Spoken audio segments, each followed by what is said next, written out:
বানাবো বিয়ে বাড়ির মতন পটল চিংড়ি।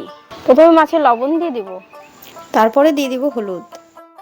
এবার মাছগুলোকে ভালো করে মাখিয়ে নিব। পটলগুলো এবার বানিয়ে নিব।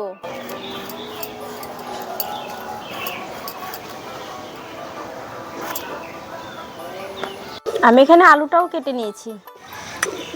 কড়াইটা গরম হয়ে গেছে, এবার তেলটা দিয়ে দিব। মাছগুলোকে এবার ভালো করে ভেজে নিব।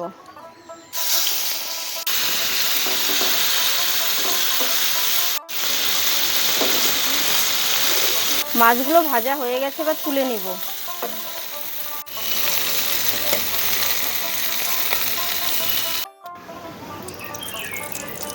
এবার পটলগুলো ভেজে নিব। একটু লবণ দিয়ে দিব, হলুদ দিয়ে দিব। পটলগুলো আমার ভাজা হয়ে গেছে, এবার তুলে নিব।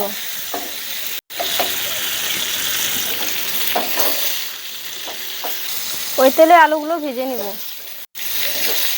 একটু লবণ দিয়ে দিব, একটু হলুদ দিয়ে দিব। আলুগুলো এবার তুলে নিচ্ছি।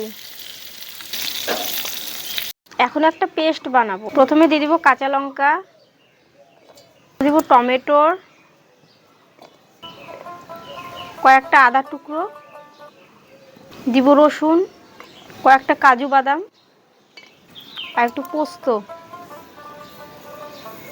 জল দিয়ে দিব। এবার পেস্ট বানিয়ে নিব।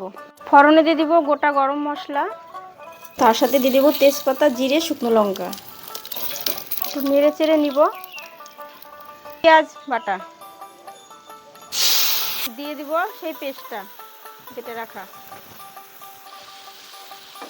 একটু কষিয়ে নিব।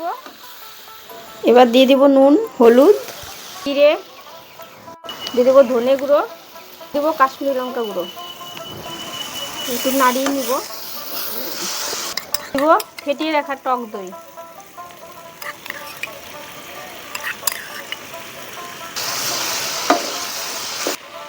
মশলার যে বাটি ধোয়া জলটা ছিল ওটাও দিয়ে দিলাম।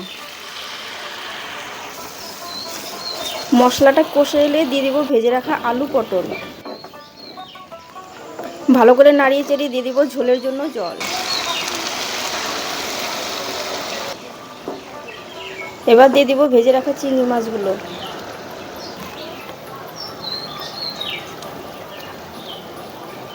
দশ মিনিটের জন্য ঢাকা দিয়ে দিব।